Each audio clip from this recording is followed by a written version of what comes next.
성경 책 보십시오. 11절부터 14절까지.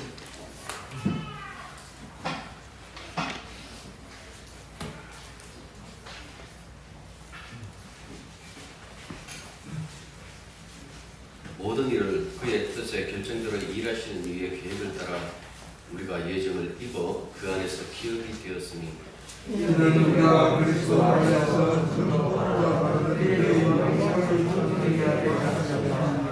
그 안에서 너희도 진리의 말씀 곧 너희의 구원의 복음을 듣고 그 안에서 또한 믿어 약속의 성령으로 인치심을 받았으니 이는 우리의 교회의 모든 제사 모든 힘을 승리하시고 그의 영광을 하셨습니다. 아멘. 주보에는 오른쪽에 보면 오늘 본문과 오늘 할 설교와 연결되어 있는 사도행전 19장의 말씀입니다. 가난한 19장 전체를 다 읽어보는 것이 좋을 것 같습니다. 자, 5절과 5절 한번 보십시오. 그 기쁘신 뜻대로 우리를 예정하사 예수 그리스도로 말미암아 자기 아들들이 되게 하셨으니 9절 보십시오. 그 뜻의 비밀을 우리에게 알리신 것이요 그의 기뻐하심을 따라 그리스도 안에서 때가 찬 경륜을 위하여 예정하신 것이니 이렇게 반복해서 나타나듯이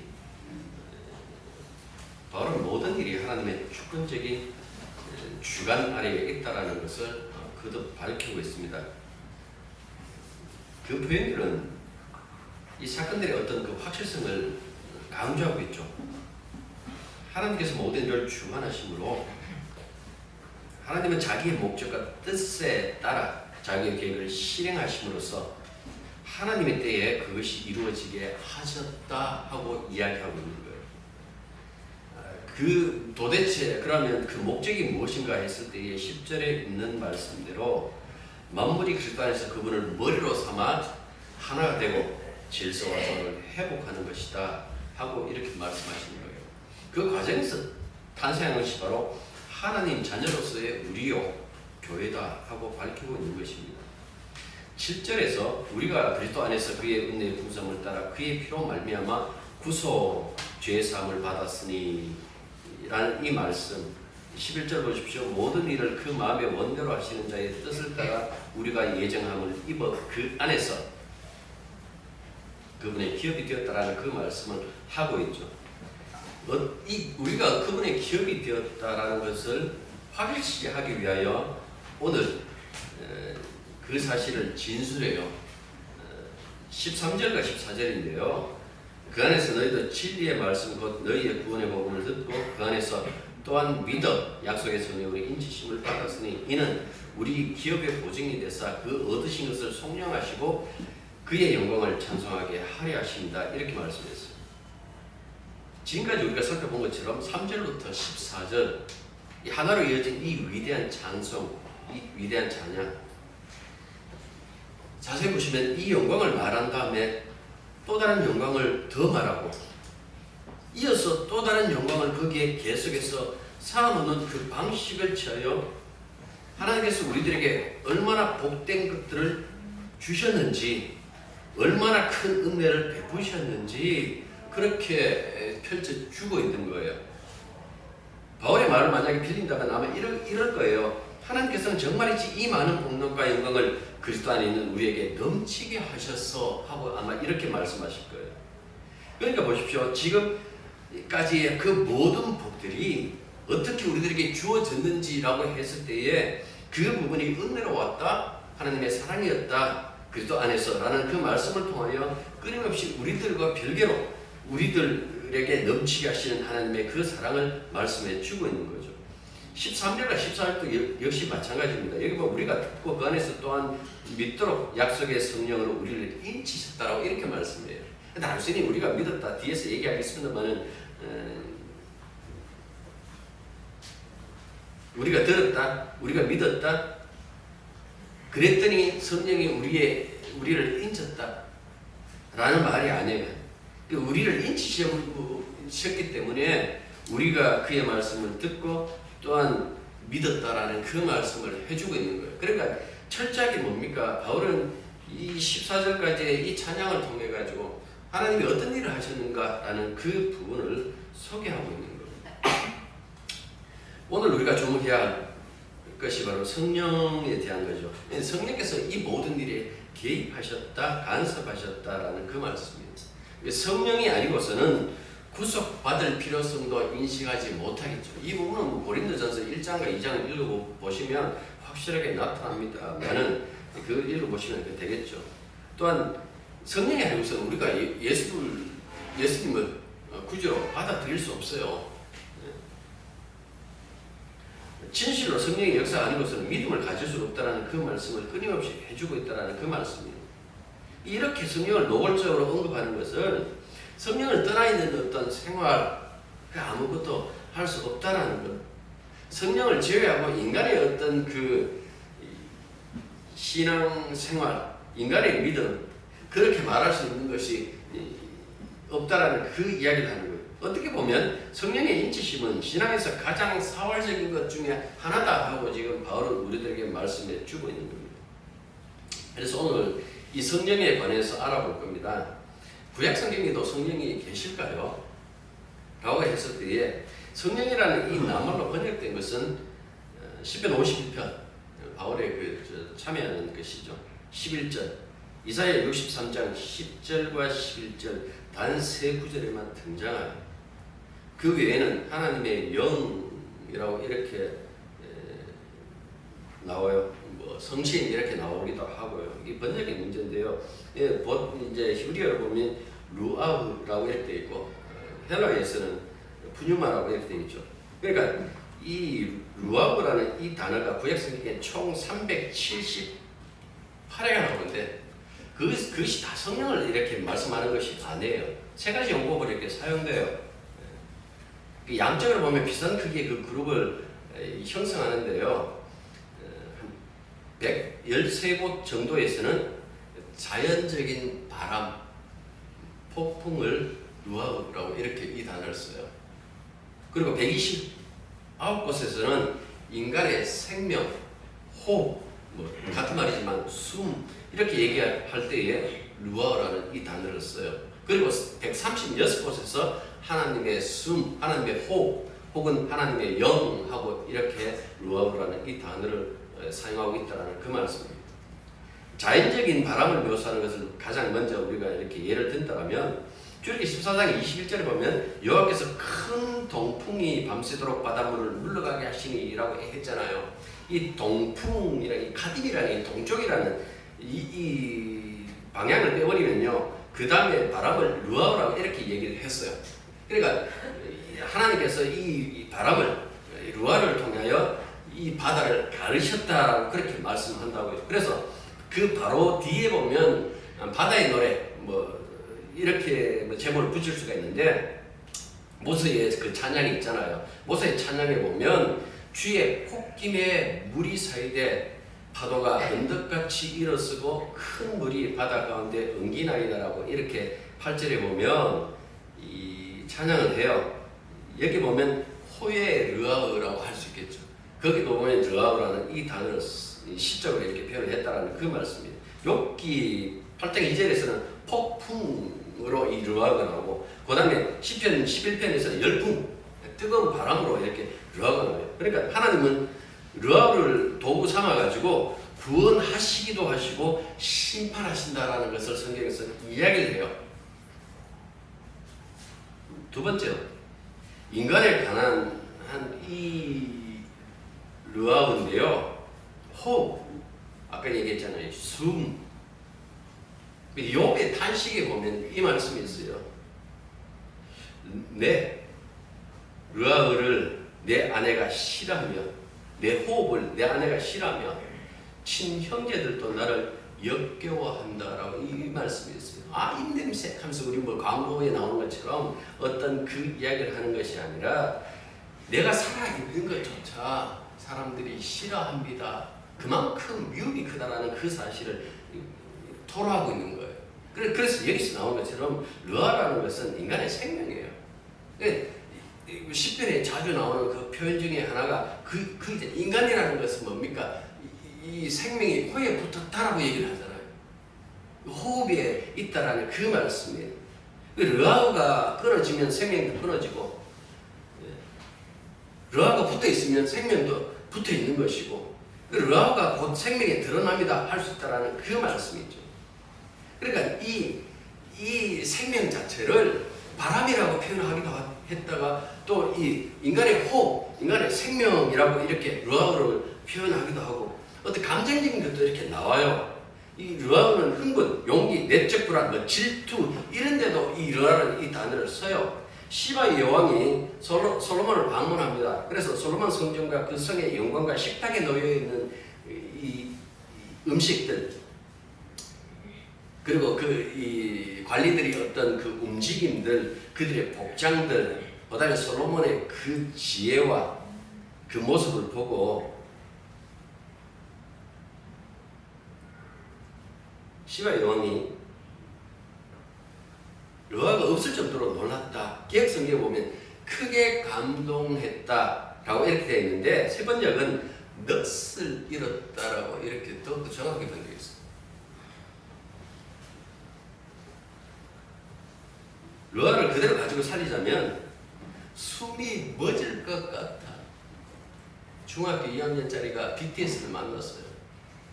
그때의 그 심정을 여러분들 생각 안 되시겠지만 예를 든다면 바로 그런 거예요.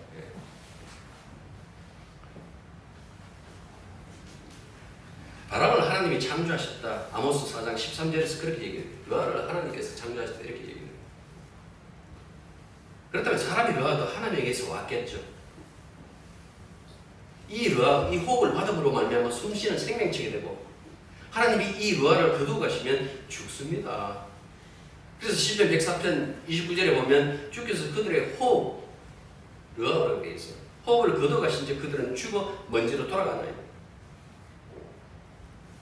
그만큼 인간의 모든 것들이 하나님 주신 것으로 살아간다는 그 이야기예요. 사람들은 그냥 살아갈 때 우리 엄마 아빠의 작품이다라고 얘기를 하잖아요. 그런데 성경에서는 하나님의 생명을 하나님의 선물 이렇게 얘기를 해요. 하나님이 주시지 않는 것이 없다라는 그 말씀이에요. 하나님께서 세상을 창조하신 그 결과로서 인간의 그 생명이 주어졌다라면 철저하게 하나님을 의존할 수밖에 없는 것. 그래서 사람을 심판할 때에 항상 하나님이 나서서 심판하는 거예요. 늙어 죽었다 안 그래요. 하나님께서 그 코에 르아우를 거두고 가셨다라고 이렇게 말씀하신다고요. 그만큼 철저하게 이 르아우가 하나님으로부터 왔다라고 그렇게 말씀해요. 르아우가 있으면 살아가는 거고, 르아우가 없으면 인간은 죽는 것.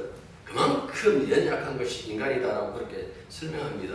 오늘 이 본문에 맞춰서 이 하나님의 영, 성신, 성령으로 번역되는 이 르아우, 이 말씀을 본다라면 성경에서는 하나님에 대하여 혹은 뭐 성령에 대하여 이 본질이 어떻다라는 그 얘기 아니에요. 활동에 대해서 말씀해요. 왠가니까 인간은 하나님의 본질을 파악하지 못해요. 다만 그의 어떤 그 활동의 결과를 보고 하나님의 그 역사를 안다라는 그 말씀입니다. 그 자연적인 르아우, 바람을 가만히 구체적으로 이렇게 생각해 보십시오. 경험에 의해서만 파악될 수 있어요. 이걸 가지고 고대 사회에서 이 바람의 특성을 신학적으로 사용하게 된 거예요. 바람은 보이지 않는 실제잖아요. 바람의 길은 아무도 모른다. 지금처럼 바람이 왔다는 게 아니니까요. 그 얘기를 해요. 그리고 바람은 누구도 마음대로 움직일 수 없다. 이 특징을 가지고 하나님을 설명하는 거예요. 인간은 하나님을 조종할 수 없다. 인간은 하나님의 그 활동성을 미리 파악할 수 없다. 그러니까 하나님의 영의 그 활동, 하나님의 그 활동과 바람을 관련시킨 그 이유가 바로 여기에 있다라는 그 말씀입니다. 이스라엘의 지식인의 대표적인 인물 니고데모. 그 당시 이스라엘의 선생이었으며 굉장히 자비로운 분이셨습니다. 그 예수님 찾아왔잖아요. 예수님 거기 하신 그 말씀, 성령으로 네가 끝나지 않으면 하나님 나라를 볼 수 없다는 그렇게 말씀해요. 도대체 성령을 어떻게 설명하실까라고 했을 때에 바람이 임으로 불매 내가 그 소리는 들어도 어디서 와서 어디로 가는지 알지 못하나니 성령으로 나는 사람도 다 그러하니라. 주님이 니고데모에게 하신 이 말씀에서 나타나듯이 이 바람은 전체를 드러낼 수가 없어요. 물론 뭐 연막탄 피우고 연기 피우고 하면 어렴풋이 볼 수 있겠지만은 그 정치가 드러나지 않는다라는 그 말씀입니다. 예고에 나타낼 수 있는 실존이 아니에요. 이것처럼 성령은 어디서 왔다 어디로 가는지 알 수 없이 부는 것처럼 그렇게 능력을 나타내신다. 이게 무슨 소리냐니까 인간의 어떤 그 구조적인 어떤 그 구조 안에 들어가는 성령도 아니고 1원칙, 2원칙, 3원칙 하면서 이 원칙을 지키면 우리가 성령 받을 수 있습니다 라고 하는 그런 원칙 속에 들어갈 수 있는 것도 아니고 소위 말하면 자기 마음대로 자기 멋대로 하는 그 능력이다 라는 그 말씀이에요. 그러니까 하나님의 존재 방식이 그렇다는 이야기죠. 하나님께서는 영적인 존재이기 때문에 사람에게는 비가시적이에요. 근데 하나님의 존재를 어떻게 아느냐? 하나님의 어떤 그 하신 그 일의 그 결과를 보고 느낄 수 있고 경험할 수 있다는 그 말씀이에요. 그러니까 한 사람의 어떤 그 그리스도인들이 등장하고 탄생할 때마다 앞서도 말씀드린 것처럼 이거는 교회의 어떤 구조, 우리가 1년 됐으니까 당신에게 세례를 주겠다. 교회에서는 일반적으로 그렇게 해요. 우리도 뭐 그렇게 해요. 적당하게. 그렇게 하는데 그것으로 말미암아 그리스도를 만들어내는 것이 아니라 그가 그리스도의 어떤 믿음 안에 있기를 소망하고 함께 하고자 하는 어떤 그 마음에서의 그 결과고 정확하게 이야기를 하면 진짜 세밀하게 그 중심을 들여다보면서 얘기를 한다면 교회의 그 세례가 아니라 성령의 세례로 말미암아 한 사람의 그리스도인들이 태어난다라는 그 이야기를 성경에서 해주고 있습니다. 성령을 이야기할 때마다 여러분들이 가장 먼저 만나는 것이 창세기 1장 2절이에요.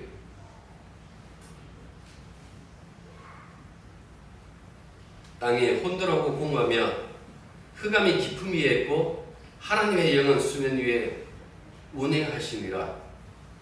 여기에 루아흐 성령 하나님의 영이 이렇게 개입하시죠. 창조하는 하나님의 말씀과 함께 이 창조 사역에 관여하시는 성령. 그래서 시편 33편 6절에 보면 여호와의 말씀 드바르라고 되어 있어요. 하늘이 지음이 되었으며 그 만상을 그의 입 기운 그걸 루아흐라고 되어 있어요. 이루셨도다 이렇게 되어 있어요. 그러니까 태초에 창조에 개입하시던 그 성령, 그 무지수다한 것을 질서로 이렇게 바꾸는 그 역할을 성령이 하셨다 하고 이야기를 해요. 성막을 만들 때에 지혜로운 이 두 기술자가 있어요. 부사렐과 오홀리압이잖아요. 근데 여기 보면 그 지혜와 충만을 누가 전가하는 것은 하나님의 영이 줘요. 출애굽기 35장 31절 34절에 보면 하나님이 그에게 임해요. 그런데 성막의 모습을 가만히 생각해 보십시오. 창조, 천지 창조, 그 과정이 그 성막 안에 다 들어가 있어요. 그러니까 이런 것들을 봤을 때에 장차 하나님께서 무엇을 하실 것인가라는 그 이야기를 해요. 첫 창조에서 1장 2절에 있는 것처럼 그 혼돈과 무질서를 이제 그 질서의 그 세계로 이렇게 바꾸는 것처럼 새 창조 역시 마찬가지라고요.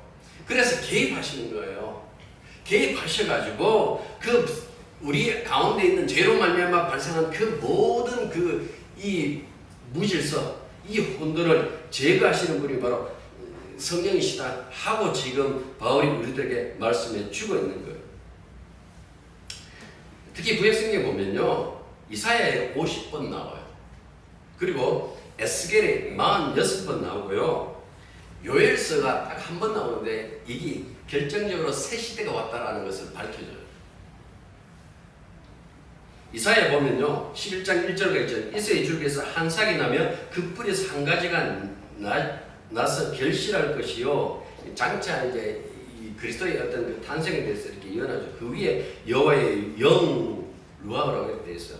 그것 지혜와 총명의 영이요, 모략과 재능의 영이요, 지식과 여호와를 경외하는 영이 강림하신다고 이렇게 말씀하고 있어요. 그 다음에 42장 이것도 역시 이제 메시아 예언이죠. 보면 내가 붙드는 나의 종, 내 마음에 기뻐하는 자, 곧 내가 택한 사람을 보라. 내가 나의 영 루아라고 이렇게 했어요. 그 영을 그에게 주었은즉 그가 이방의 정의를 베풀리라. 그 다음에 61장 주 여호와의 영이 내게 내리셨으니 이는 여호와께서 내게 기름을 부으사 가난한 자들에게 아름다운 소식을 전하게 하려 하십니다. 메시아가 장차 어떤 일을 하시는지 그 부분도 여기서 보면 여기서도 여전히 뭡니까? 영이 나와요. 루아가 나온다라는 그 말씀. 마태복음 1장 20절 보면 예수의 성령이 잉태가 됐을 얘기예요.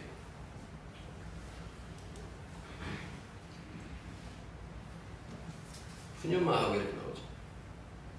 그 다음에 예수께서 세례를 받으시고 곧 물에서 올라오실 때 하늘에 열리고 하나님의 성령이 비둘기같이 내려 자기 위에 임하심을 보더니 이렇게 되어 있습니다.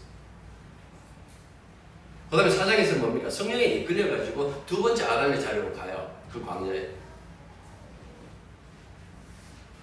그리고 그가 이끄는 대로 대속의 죽음을 받아들이죠. 그리고 무덤에 묻혔다가 성령이 일으키심으로 다시 부활하셨다는 그 이야기를 우리들에게 말씀해 주고 있는 겁니다. 구약의 예언대로 주님이신 예수 그리스도의 사역은 살펴보시면 항상 성령이 함께 하셨다는 것이 드러나요. 그러니까 그 얘기하는 거예요. 아들 안에서 만물을 통일하여 하나로 조화를 이루는 그 새 창조도 아버지와 아들과 성령이 함께 하시는 것으로 지금 이 3절부터 14절까지 다 그 얘기예요.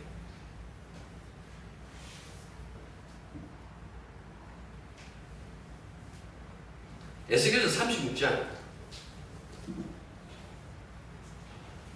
하나님의 영은 하나님의 백성을 새롭게 하는데 결정적이죠. 제가 읽어볼게요. 내가 너희를 여러 나라 가운데서 인도하여 내고 여러 민족 가운데서 모아 데리고 고국으로 들어가서 맑은 물을 너희에게 뿌려서 너희로 정결하게 하되 곧 너희 모든 더러운 것에서와 모든 우상 숭배에서 너희를 정결하게 할 것이며 또 새 영을 여기서 루아는요 그냥 인간 자 너희 속에 두고 새 마음을 너희에게 주고 너희 육신에서 굳은 마음을 제하고 부드러운 마음을 줄 것이며 그 다음 보면 또 내 영을 너희 속에 주어 너희로 내 율례를 행하게 하리니 너희가 내 규례를 지켜 행할지니라. 내가 너희 조상들에게 준 땅에서 너희가 거주하면서 내 백성이 되고 나는 너희의 하나님이 되리라. 이렇게 말씀하고 있습니다.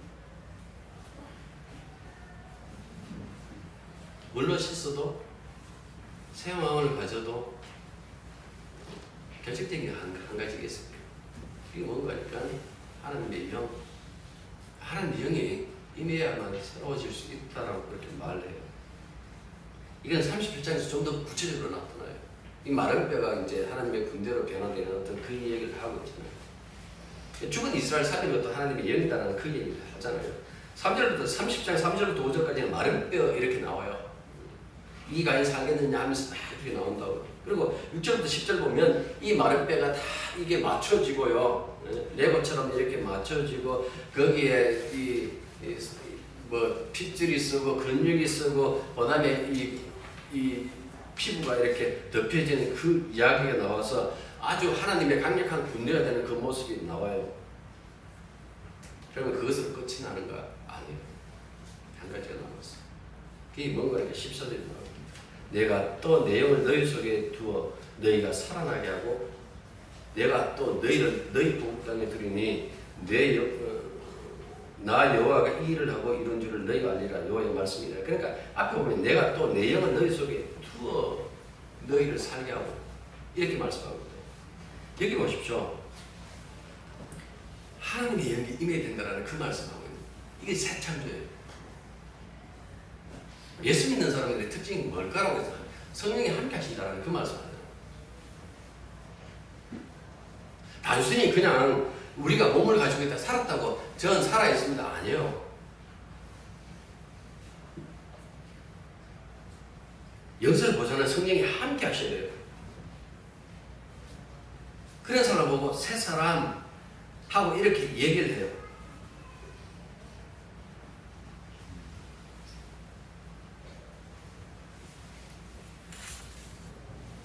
요엘서 보면 딱 한 군데 들어있잖아요. 그 위에 내가 내 영을 만민에게 부어주리니 너희 자녀들이 장래일을 말할 것이며 너희 늙은이는 꿈을 꾸며 너희 젊은이는 이상을 볼 것이며 그때 내가 또 내 영을 남조가 여종에게 부어줄 것이며 그리고 누구든지 여호와의 이름을 부르는 자는 구원을 얻으리니 하고 이렇게 흘러가요.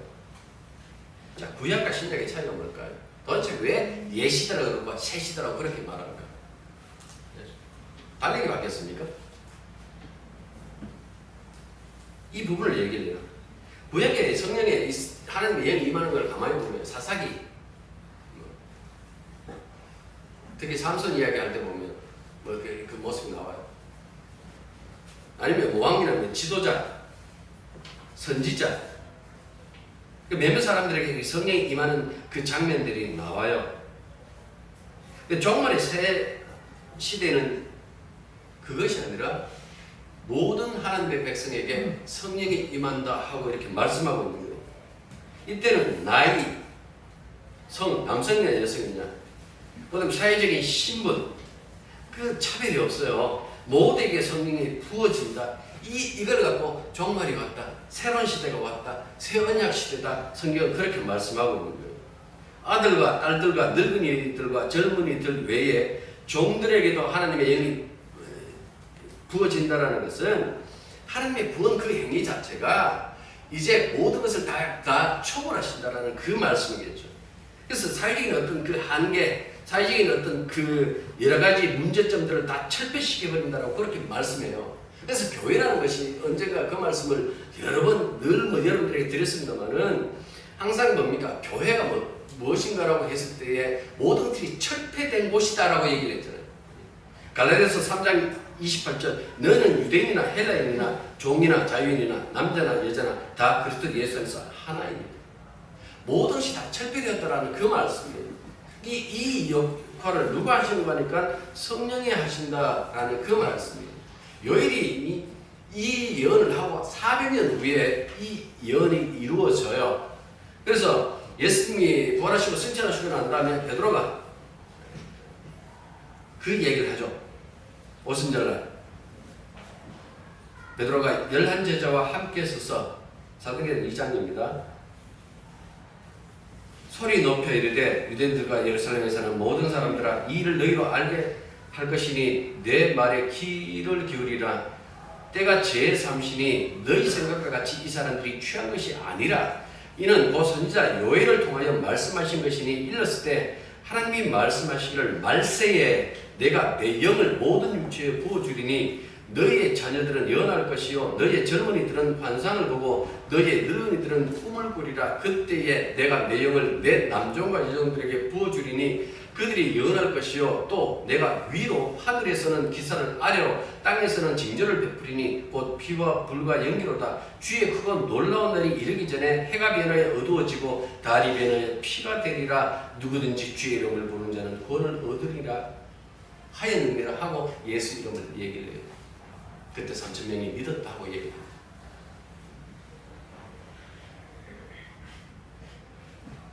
종말론적 사건에서 성령이 부어주시면 이렇게 예언자적 공동체를 만들기 위한 성령이 부어주시니 새로운 시대가 왔다는 것을 보여주는 거예요. 누구에게나 이렇게 성령이 임하는 것을 보는 거예요. 초대교회에 그만 귀족이기 때문에 너는 노예이기 때문에 이렇게 편견을 두고 갈라지는 것이 아니라 모든 자들에게 예수를 주라고 고백하는 모든 자들에게 성령이 임했다라고 그렇게 말씀하고 있는 거예요. 이 새로운 시대가 왔다라는 그런 사실을 말씀해 주고 있는 거예요. 그래서 보시면 사도행전 2장부터 보시면 성령이 임하고 난 다음부터 어떻게 됩니까? 하나님 새로운 이 공동체가 생기죠. 이 사람들이 뭐라고 얘기를 합니까? 예수는 주다. 예수는 우리의 주와 그리스도가 되신다라고 이렇게 얘기를 하죠.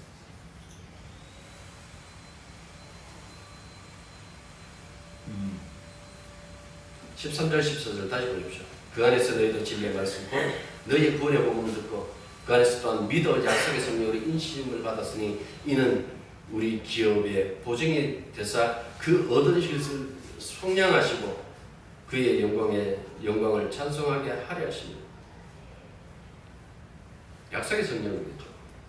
약속된 성령. 그 이사야를 통하여 에스겔에 나타났다. 그러나 그 요엘서에 모든 사람에게 부어주겠다고 약속했던 그 약속의 성령 이렇게 얘기해요. 듣고 믿어 인치심을 받았으니 앞에 두 분사 듣고 믿어 인치심을 받다는 이 정동사의 결과인 거예요. 듣고 믿어서 인치심을 받는 것이 아니에요. 한때 오순절 계열에 교회에서 성령 받기 위하여 혹은 방언 받기 위하여 기술을 가르치는 그런 적이 있잖아요. 굉장히 무시한 거예요. 그 성경을 제대로 이렇게 읽기만 하더라도 신학적인 책을 보라는 것도 아니에요. 성경만 제대로 이렇게 읽기만 해도 물론 이 읽기만 할 때도 그리스도인이 성령이 함께 하셔서 우리들에게 깨우쳐 주셔야만 비로소 그것을 파악합니다만은 진짜 주의 자녀는요 읽기만 해도 아는 거예요. 인간의 노력으로 성령을 받을 수 없다는 그 사실을 알아요. 이 이야기 사도행전 19장 여러분들 다 전체 한번 읽어보십시오. 이 밑에 보면 제사장 스가랴의 그 아들들이 그 얘기를 해요. 바울이 막 성령으로 귀신을 쫓아내니까 지도 해보겠다 하는데 귀신이 그냥 그 멱살 잡아서 얘기를 해요. 내가 바울도 알고 예수 아는데 네 누구냐 이렇게 얘기를 해요. 인간이 어떤 그 힘과 노력으로 성령을 받을 수 없다는 그 부분을 분명히 얘기를 하죠. 왜요? 창조의 주니까. 창조의 영이시니까. 창조의 하나님이시니까 할 수 없다는 그 말씀이에요. 이런 부분을 통해서 얼마만큼 하나님께서 우리들에게 복 주셨는가. 다시 3절부터 14절을 가만히 보십시오. 여기 보면 아버지가 나타나죠. 아들이 나타나죠. 성령이 나타나요. 삼위 하나님이 어떻게 우리들에게 복을 주시는지 그 부분을 말씀하고 있다는 그 말씀입니다. 믿음은 선물이다. 그 얘기를 뒤에서 할 거예요. 에베소 2장에 가면. 왜 믿음이 선물이어야 되는지, 그 인간은 그 어떤 자들도 자기의 어떤 그 지식으로, 자기의 어떤 그 생각으로 예수 못 믿어요. 한 사람의 예수 믿는 사람들이 등장하는 것은 창조다 그랬잖아요. 인간이 창조 못하듯이 인간은 창조주 흉내를 내서 새로운 기술을 발전을 이렇게 시켜요. 그러나 그거는 창조라고 하지는 않잖아요. 그거는 새로운 기술일 뿐이에요. 기술이 아니라 없는 데서 있게 하시고 죽은 것을 살리시는 그 일은 누가 하시는 거니까 하나님만 하실 수 있다는 그 말씀을 해줘요. 그래서 믿음은 선물이다 이렇게 말씀하시죠. 인치셨다 그랬죠. 도장 찍었단 말이에요. 도대체 인치셨다는 것이 뭘까? 도장 찍었다는 것이 뭘까? 제가 처음 이렇게 성면교회 저쪽에 서부정형에 있을 때 그때 이제 전도생활 신학교 때 그때 처음 갔어요. 저는 그 전에 군에 있을 때 이 교회 다녔던 것 그리고 입대하기 전에 한 11개월 채 1년 못 다니고 제가 이제 군에 들어갔는데요. 세례받고 놀러 갔으니까 별로 그렇게 없었어요. 경험하고 체험하기는 이 훈련소 이 부활절 때 이 개인적인 이야기가 그렇게 해가 넘어갔는데 그 다음부터 이렇게 와갖고 이렇게 그 당시에는 하더라도 누가 무슨 얘기를 하면 그냥 진짜 그런 줄 알았어요. 이때까지 신앙생활에 대한 그 경험이 없으니까 저 사람들이 신령하게 이렇게 얘기를 하면 신령한 줄 신령하라고 이렇게 생각했어요. 그때 무슨 기도원이에요? 대구 기도원? 이제 이 원장 부부가 이제 성령이 다녔는데 간증을 어떻게 했는가 하니까 자기가 성령을 받았는데 성령 받고 난 다음에 이때까지 빠마를 한 적이 없다는 얘기예요. 성령 받는 그 순간 머리가 꼬불꼬불해져갖고 그래가지고 자기는 이때까지 빠마를 그때는 나 그런 줄 알았어요. 이제 진짜 순진한 이 전도사를 이제 완전히 그냥 욕하게 한 거예요. 그러니까 진짜 이제 말씀을 계속해서 읽어보면서 그것이 얼마나 엉터리인지 그 알기 시작하는 거죠. 인치 따라하니까 여러분들 뭐 도장 찍으면 그 짜고 나는 것처럼 뭔가 여러분들에게 짜고 있는 것처럼 이렇게 얘기가 흘러가야 되나요? 물론 고린도 전서 12장에 보면 그 얘기를 해요. 우리가 예수를 주님이라고 이렇게 고백하는 그것은 성령이 아니고서는 할 수 없다고 얘기를 해요. 그러니까 정당한 어떤 그 너무나 분명한 그 신앙 고백이 바로 성령이 함께 하고 계시다는 어떤 증표입니다 라고 하는 것은 그래서 얼마든지 우리가 수용할 수 있고 받아들일 수 있는데 그것 외에 성령이 인쳤다라는 것을 다른 어떤 하나의 표지로서 그렇게 나타내 보여주는 것이 과연 옳은가? 엉터리예요. 그럴 리가 없어요.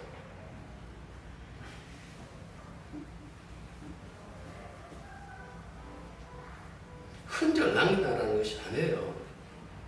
예수 믿는 믿음의 열매. 오직 성령의 열매는 라고 했을 때 그 열매. 완전하지 않지만은 하나님을 사랑하고 사람들을 사랑하는 어떤 그 선한 열매들. 때로는 넘어지기도 하고 죄 짓기도 하고 실패하기도 하지만은 그 회개를 통하여 다시 일어서면서 끊임없이 주님을 앙망하는 어떤 그 모습들, 여러분들 그 모습들이 인쳤다라는 거예요. 여러분들이 완전한 사람들하고 그렇게 요구하는 것 아니에요. 도덕적인 완전한 사람은 그것을 성경에서 얘기를 하지 않아요. 실패해요. 때로는 다른 사람 눈치도 본다고요. 바울이 얘기했던 이 말씀 서신서에 보면 갈라디아서 보면 그 얘기를 하잖아요. 베드로조차 예루살렘에서 사람들이 온다 그러니까 이방인들하고 밥 먹다가 그냥 숟가락 먹고 나가잖아요. 그들이 눈총이 왜 이방인하고 밥 먹는데 바로 그 눈총이 따가워가지고 도망가는 그것을 이렇게 책망한다고요. 얼마든지 사도라고 할지라도 그럴 수 있다는 것을 보여줘요. 그런데 우리가 회개를 하고 우리가 다시 주님 앞에 이렇게 서고 하는 그 이 모든 과정 속에 누가 개입하시고 하니까 성경에서는 성령이 개입한다. 그것을 가지고 인쳤다라고 그렇게 얘기해요.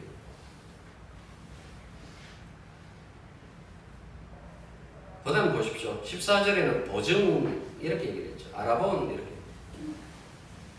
보증금, 뭐 약조금, 뭐 착수금, 이 상업적인 이 용어예요. 고린도후서 1장 22절, 5장 5절에도 하나님의 성령의 보증을 우리 마음에 성령을 우리 마음에 보증으로 보증으로 우리 마음에 부어 주셨다는 그 말씀을 한다고요. 이게 무슨 얘기냐 하니까 지금 우리가 부분적으로 누리고 있잖아요. 구원. 이게 미래의 구원, 완전히 구원의 그 영광이 드러난 그 순간에 그 구원을 보증하신다.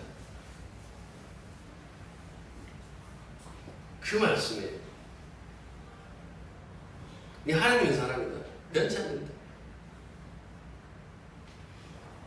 이 땅의 생명이 끝나면 어떻게 해요? 상관없어. 성령이 보증했잖아. 내가 보증할게.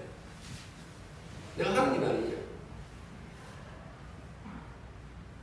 네 이름을 부른 날 네가 새로운 몸으로 영광의 몸으로 영원한 생명을 누리기 위하여 네가 다시 나타날 것이다.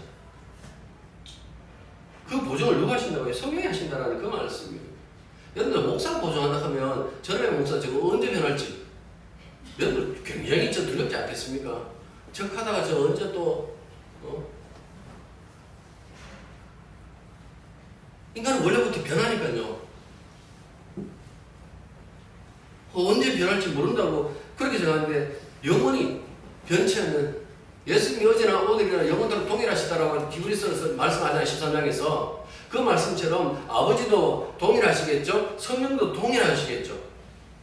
이렇게 영원하시고 동일하신 이분이 보증을 쓰니까 그 보증은 확실할 수밖에 없다는 그 말씀을 하는 거예요. 그래서 담대히 이 말씀도 하죠. 나 차라리 주님 곁에 갔으면 좋겠어. 지금 남아있는 거 너희들 때문에 남아있는 거야.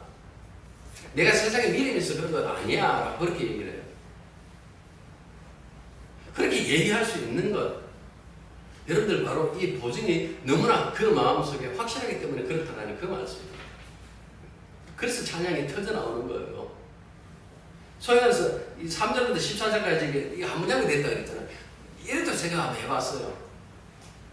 한숨에 이렇게 막 터져 나올 수밖에 없는, 예? 요즘 랩하는 애들 보면 긴 호흡 가지고 한꺼번에 막 말을 하잖아요. 그것처럼 너무나 감격스러워가지고, 예? 너무나 감동이 되어가지고 그렇게 말할 수밖에 없는, 도무지 끊을 수 없는 어떤 그 사랑, 그 영광의 어떤 그 찬란함, 이것 때문에 바울이 그 말을 하는 거예요. 그래서 마지막에 이렇게 얘기를 합니다. 성령이 보증이 되셨다. 안심하는 이야기, 흔들리지 말라는 이야기. 그 어떤 경우도 예수 믿고 살아가는 그 삶을 포기하지 말라는 그 얘기죠. 기도하겠습니다.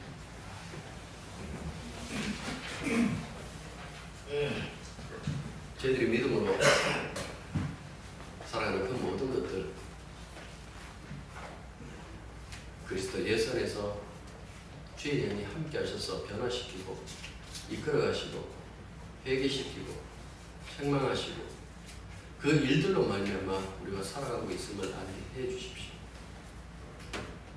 마땅히 기도해야 될 것도 기도하지 못하기에 성령이 말할 수 없는 탄식으로 우리를 대신하여 기도하신다 말씀하셨습니다. 그만큼 치열하게 사랑하시고 치밀하게 우리를 이끌어가시는 성령의 그 은총 속에 있다는 그 사실을 깨닫고 언제나 우리가 그리스도의 공동체로서 연자적 공동체로서 예수님이 주님이십니다. 그 십자가의 사랑을 세상을 향하여 외치며 당당하게 그 열매들을 나타낼 수 있는 그런 저희들이 되게 도와주시기만 간절히 바라고 원합니다. 자비하신 아버지 하나님, 우리의 구원을 우리가 지키고 우리가 보장하는 것이 아니라 하나님께서 지키시고 하나님께서 보장하시는 그 위대한 은혜 앞에 날마다 찬양하고 오직 주만 바라보고 믿음으로 살아갈 수 있도록 이끌어 주옵소서. 예수 이름으로 기도드립니다. 아멘. 자, 182장.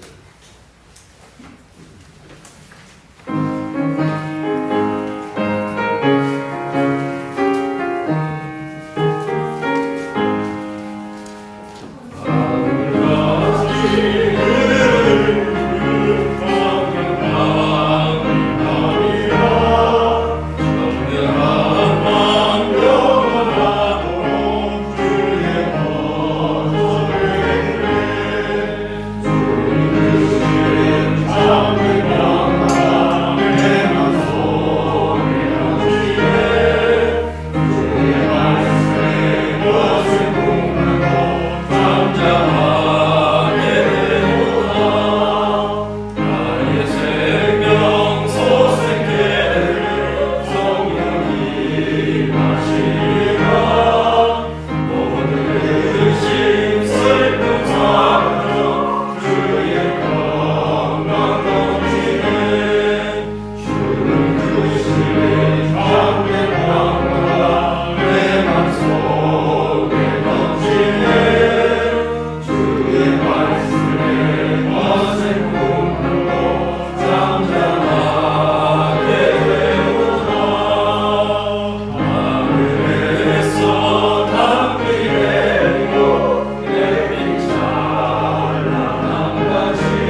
교회 소식 전합니다. 2번 보십시오. 교회가 양영원 목사, 이숙한 목사, 김용원 목사, 그리고 K 앞에 세 분 목사님한테는 각 100만 원씩 보냈습니다. 그리고 K한테는 캐나다 달러로 $1000, 우리 돈으로 하면 90만 원 정도 가야 될 것 같습니다. 지원했습니다. 또 기회가 되면 지원할 겁니다. 자, 그 다음은 원래 여름 행사는 하지 않겠습니다. 하지 않을 테니까 그래 하시고 나중에 제가 생각해 놓은 건데요. 주일날 예배 마치고 여러분들 집에 가셔가지고 여러분들이 저 수련회 만들어갖고 부모님들이 강사해갖고 2시간 하면 교회에서 보내겠습니다. 일단 통닭하고 피자하고 쏠 테니까 2시간짜리 수련회 했던 그 장면에 흔적해놓고 했다라고 안 할 수도 있잖아. 그렇게 흔적을 남겨주시면 아무튼 왜든지 무슨 수단이든 방법을 했었든지 애들한테 말씀을 가르쳐야 되겠다는 어떤 그 방편으로 생각한 거예요. 그것도 한번 여러분들 생각해 보시고 누가 딱 미리 우리 이렇게 했습니다고 보내주십시오. 그러면 충분히 수련할 때 그들이 먹는 그 간식처럼 우리가 다시 쏘도록 그렇게 하겠습니다. 그리고 우리 지공 어르신들 65세 이상 그리고 남편이 65세인 분들은 다음 주에 마치자마자 바로 식사하겠습니다. 대구에서 굉장히 손꼽히는 추어탕집이 바로 여기 있거든요. 전혀 이렇게 냄새도 나지 않고 굉장히 다른 추어탕집이 여기 있으니까 식사하겠습니다. 우리 직원들이 끝나시면 그 다음 그 밑에 우리 이제 60대들이 50대 이렇게 식사하고 그 다음에 이제 젊은이 이렇게 내려갈 테니까 다음 주에 이렇게 식사하시는 그 시간 좀 내내 주시길 바랍니다. 자, 일어나십시오.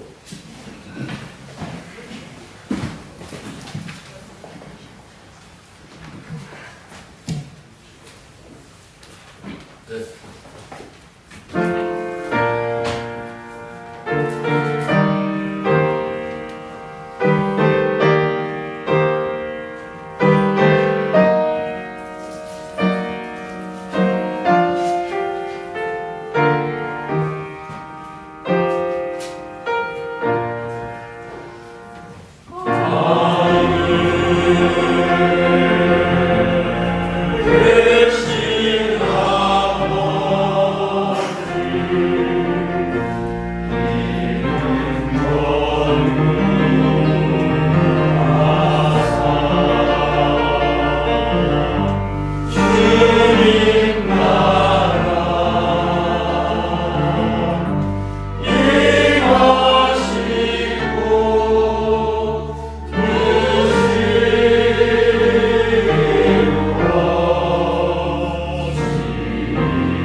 성령의 통하심과 교사심을 진실로 성령의 인치심을 받고 보정을 받아 늘 하나님의 사람으로 이 땅에 주를 고백하고 선포하며 살아가는 당신의 자녀들 위해 항상 함께 있기를 축원합니다.